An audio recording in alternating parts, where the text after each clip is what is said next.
Amandla.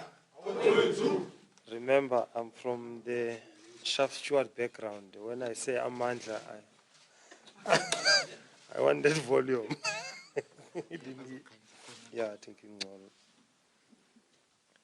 Thank you very much. Today is 13th December 2016, media statement on justice for Lonmin, workers killed in Marikana massacre. It's not about the money, it's about the truth. AMCU welcomes the news that finally the government is recognizing the South African state through its agents have been involved in a gross violation of human rights, namely the planning and execution of Marikana massacre, where 34 mine workers were shot and killed and 78 wounded. The announcement by the presidency that the victims will be compensated and some police officers charged is welcomed by AMCU. Even it is very late, we have had to wait more than 4 years for this commitment by the government. However, while we wait on the details before we can express a categorical view on the process to bring healing to our people that suffered a great outrage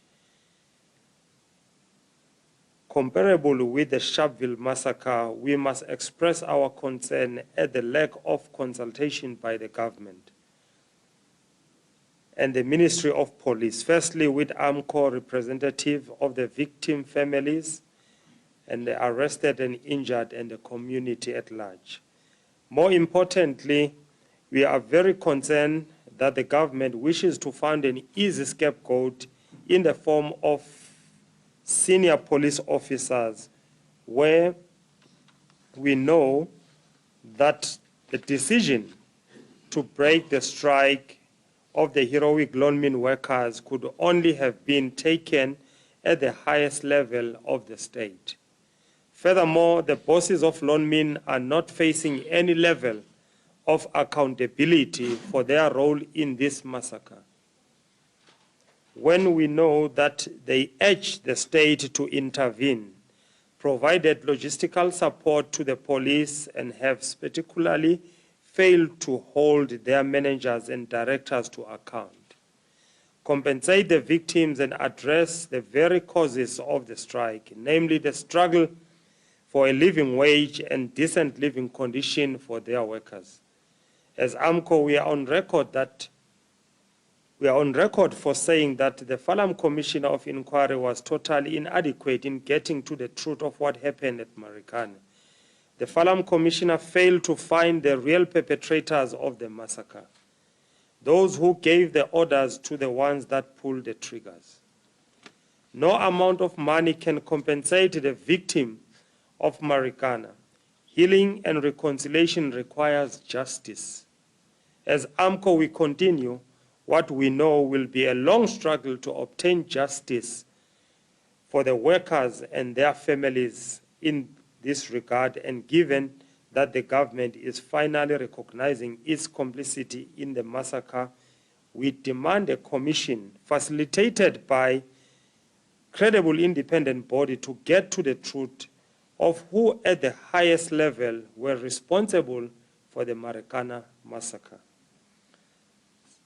Such a commission should set out the processes and forms of compensation that can bring about the real deep-going process of healing to Lonmin workers, their families, the arrested and injured, and the community of Marikana and the people of South Africa, all of whom have made it to suffer through this massacre. The people of South Africa are forgiving, but not without justice. And for justice, we need the truth. Revoking of Lonmin license. This threat will never address the current exploitation faced by the working class in South Africa, in particular at Lonmin.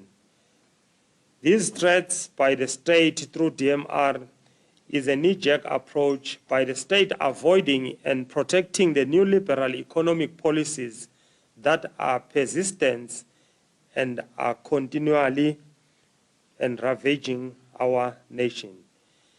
If the government is serious about compliance by these mining houses, they should have commissioned a commission of inquiry regarding the United Nations report on gold smuggling by the South African gold mines. And also they could have intervened in Lily Mine disaster in recovering the container of which is presumed to have the 3 mine workers, and make sure that these mines are accountable. Amandla. Qina msebenzi, qina. Enkosi ndiyabulela.